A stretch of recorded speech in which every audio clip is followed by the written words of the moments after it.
싱가포르 뉴스를 전달해 드리겠습니다. 싱가포르에서 학교 내 감염이 최초로 발생했는데요. 따라서 교육부에서는 다시 한번 아이가 아프면 학교에 보내지 말고 꼭 병원에 가서 검사를 받아볼 것을 강조하고 있습니다. 그런데 사실 모든 정책이 완벽할 수는 없잖아요. 저희 둘째가 페이즈 2가 시작하기 전에 감기 증상이 있어서 병원에 가서 코로나 검사를 받았거든요. 근데 코로나 검사를 받으면서 물어봤어요. 결과 나올 때까지 모든 가족이 다 같이 격리를 해야 되냐고 집에서 이렇게 물어봤거든요. 그랬더니 다른 가족들은 격리를 할 필요가 없다는 거예요. 그런데 만약에 저희 아이는 음성이 나왔는데요. 만약에 아이가 양성이 나온다고 치면 가족 중에 누군가가 또 걸렸을 수도 있는 거잖아요. 그런데 그냥 가족들은 다 다녀도 된다고 하니까 괜찮은 건가 싶더라고요. 지난주 금요일 감염자 중에는 1살짜리 아기도 있었고 부킷뷰 프라이머리 학생도 코로나 확진이 되었습니다. 근데 이것도 약간 이상했던 게 부킷뷰 프라이머리 학생이 14일부터 학교를 안 나갔다고 해요. 왜 안 나갔는지는 정확히 기사에 나와 있지는 않았고요. 그런데 가족 중 2명이 코로나 확진이 먼저 되었었다고 합니다. 17일부터 열이 나고 기침하고 목이 아프고 냄새를 맡지 못해서 병원에 갔는데 병원에서는 코로나 검사를 안 하고 단지 5일 MC만 받았다고 해요. 그리고 나서 19일에 확진자 가족 검사에서 코로나가 확진된 게 밝혀졌다고 합니다. 그리고 확진자들 중에는 증상이 있었음에도 불구하고 병원에 가지 않은 사람들이 있었다고 하는데요. 배독 레저부아 지점의 맥도날드 딜리버리맨은 월요일부터 증상이 나타나기 시작했는데 계속 배달 일을 하다가 목요일이 되어서야 병원에 가서 검사를 받았고요. 한 20대 싱가포르 가정주부도 증상이 나타났지만 숨이 가쁘다고 느껴질 때까지 병원에 가지 않았다가 그제서야 나중에 숨이 가쁘다고 느껴질 때서야 병원에 갔다고 합니다.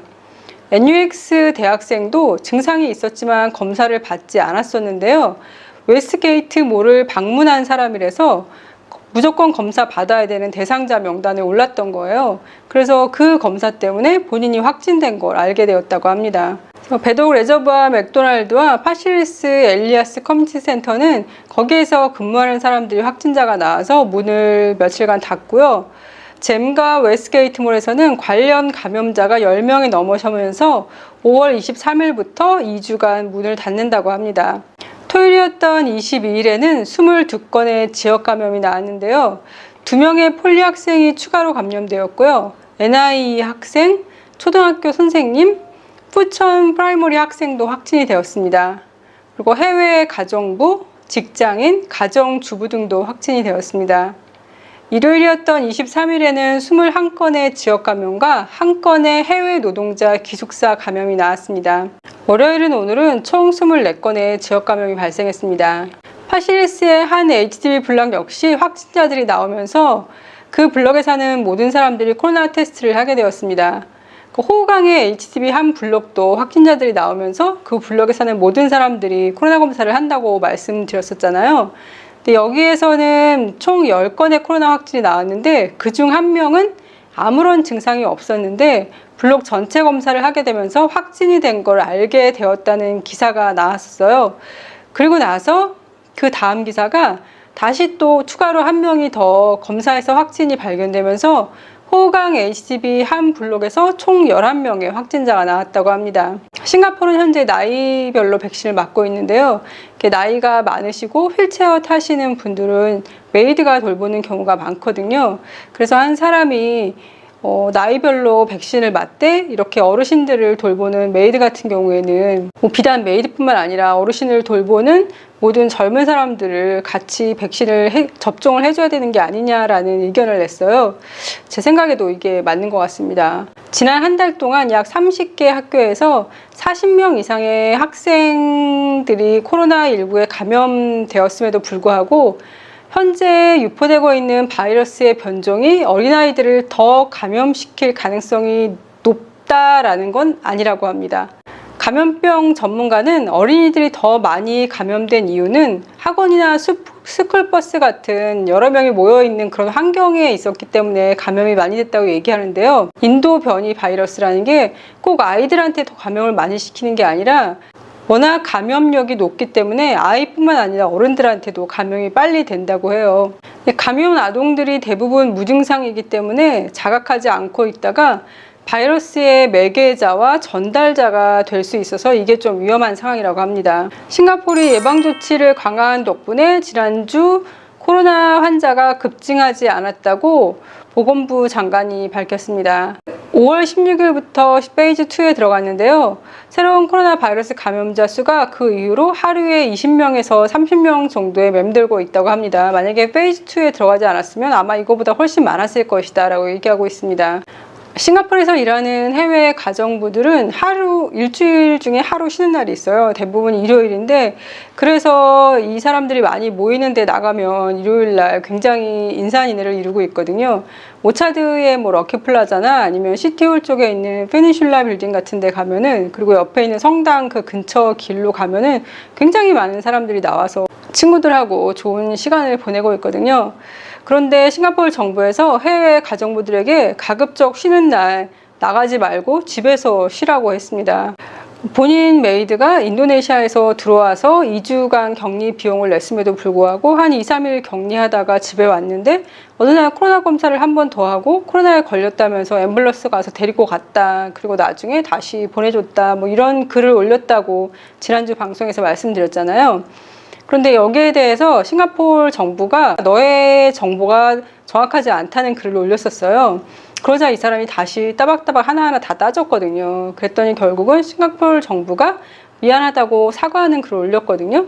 그래서 이 사람은 그냥 알겠다는 식의 글을 올리고 일단락을 지었어요. 그런데 또 많은 네티즌들이 왜 그 사람이 질문했던 거에 전부 다 대답을 하지 않냐면서 또 반박을 하고 있습니다. 왜 대답하지 않냐고 얘기하는 것 중에는 싱가포르에 입국을 하면 무조건 2, 3주 격리는 그냥 기본인데 왜 빨리 2, 3일 안에 집에 보내냐는 거죠. 그거에 대해서 답을 해달라고 지금 또 얘기를 하고 있습니다. 싱가포르는 하루에 평균 25명이 인도에서 들어오고 있다고 합니다. 대부분 싱가포르 시티즌이거나 PR이라고 합니다. 한 40대 남성이 오전 10시경에 지하철 안에서 20대 남성을 무참히 가격하는 영상이 있었어요. 결국 이 남성은 경찰에 잡혔다고 하는데요.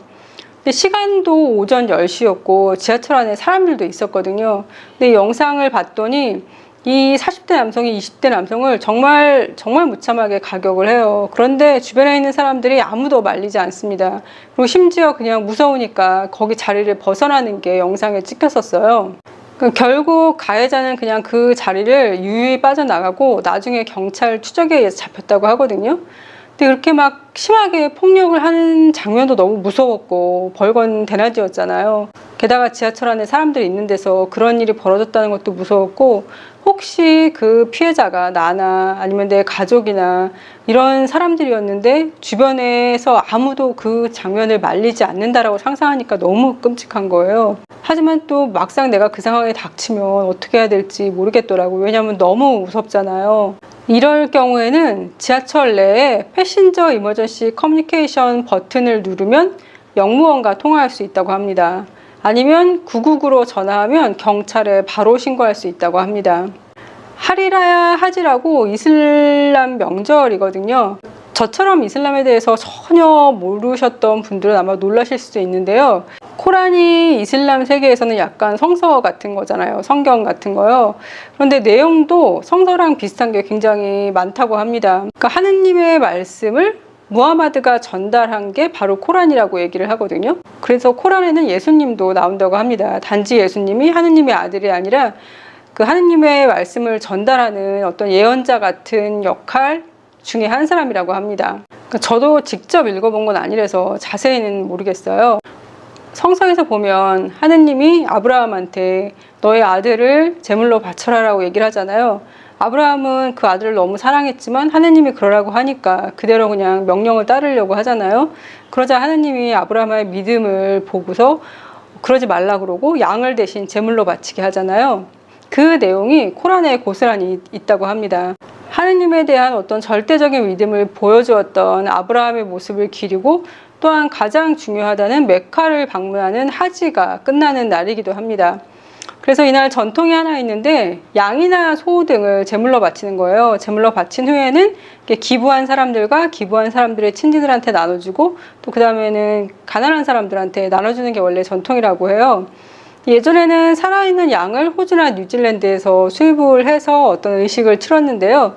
그런데 코로나 때문에 사람들도 많이 모일 수 없고 하니까 이미 어떤 이슬람 형식에 의해서 도축된 그런 양을 작년과 올해는 수입을 한다, 그런 내용의 기사도 있었습니다. 한국이 모데나와 백신 생산 계약을 하면서 한국은 4개의 백신을 생산하는 세계적인 백신 생산 기지로 부상했다는 기사도 있었습니다. 모데나, 노바백스, 아스트라제네카, 러시아의 스푸트닉스를 생산하게 되었는데요. 한 신문 기자가 뉴스에 왜 안 나오는지 모르겠다면서 본인 계정에 올린 걸 우연히 봤거든요. 모데나 백신 생산을 한국에서 하는 거에 대해서 바이든 대통령과 합의를 할 때 바이든 대통령이 감명 깊게 생각한 것은 단지 미국, 한국에만 유리한 게 아니라 두 나라가 힘을 합쳐 백신을 대량 생산해서 세계의 백신을 빠른 시기로 충분히 공급하자는 의견을 문재인 대통령님께서 그 바이든 대통령한테 얘기를 했다고 해요. 거기에 감명을 받았다고 얘기를 했다고 합니다. 한국이 진짜 백신 기지가 돼서 백신들을 이렇게 좀 빨리빨리 만들어내서 전 세계에 공급이 돼서 코로나가 빨리 좀 사라지면 좋겠습니다. BTS의 싱글 앨범인 버터가 유튜브에서 24시간 안에 1억 300만 뷰를 넘겼다고 합니다. 게다가 오늘 빌보드 어워드에서 4관왕을 차지했더라고요. 정말 대단한 BTS입니다. 그럼 오늘도 건강하고 행복하세요.